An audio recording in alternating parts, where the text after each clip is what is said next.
21st century, the railroad continues to play a key role in the nation's transportation network, but these days few of us have much contact with the railroad. It wasn't always so.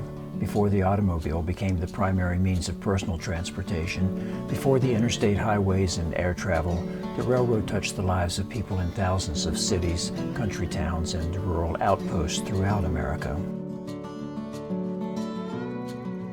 There was a time when the arrival of the train and clouds of steam with passengers and goods was a familiar thread in the fabric of daily life and the connection to the wider world. That time is gone, but traces remain.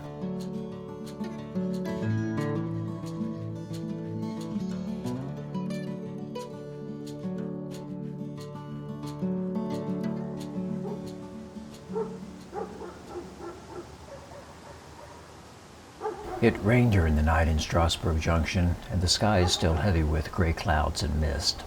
I look down empty tracks shining in the rain and try to imagine a time when trains arrive with passengers and the inside of the station is warm, when boxcars sit on a siding and a locomotive begins the day's switching duties, when steam and the smell of coal smoke mix in the damp morning air. Trains no longer run here, and on this December morning all is quiet. The only thing left of the passenger station is a few chunks of concrete partly buried in the ground.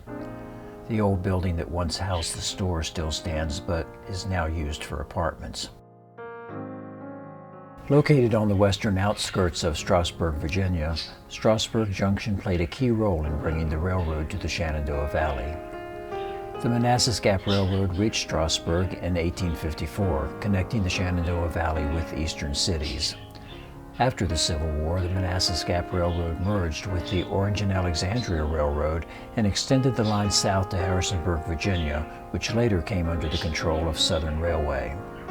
Meanwhile, the Winchester and Strasburg Railroad connected Strasburg Junction to Winchester, Harper's Ferry, and the Baltimore and Ohio system to the north. Strasburg Junction was the heart of the railroad in the Shenandoah Valley.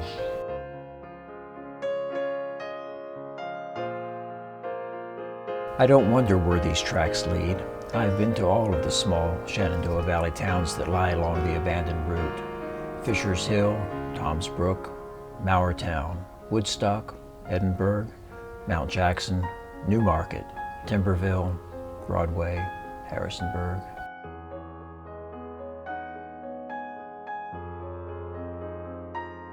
These rusty rails connect to a past when most people's lives were deeply rooted in place. Places connected by timetables and steel rails.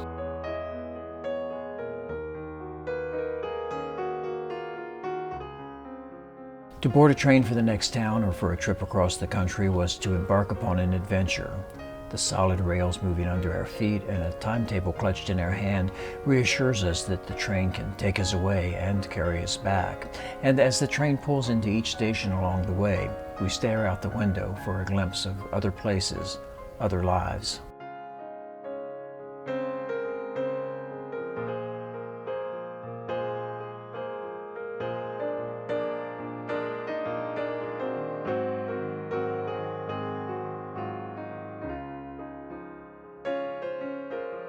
I am not sure why I stand here and stare down these weed-overgrown tracks. Perhaps it has to do with things that are left behind, traces that remain in sight and call to us from the mists of time.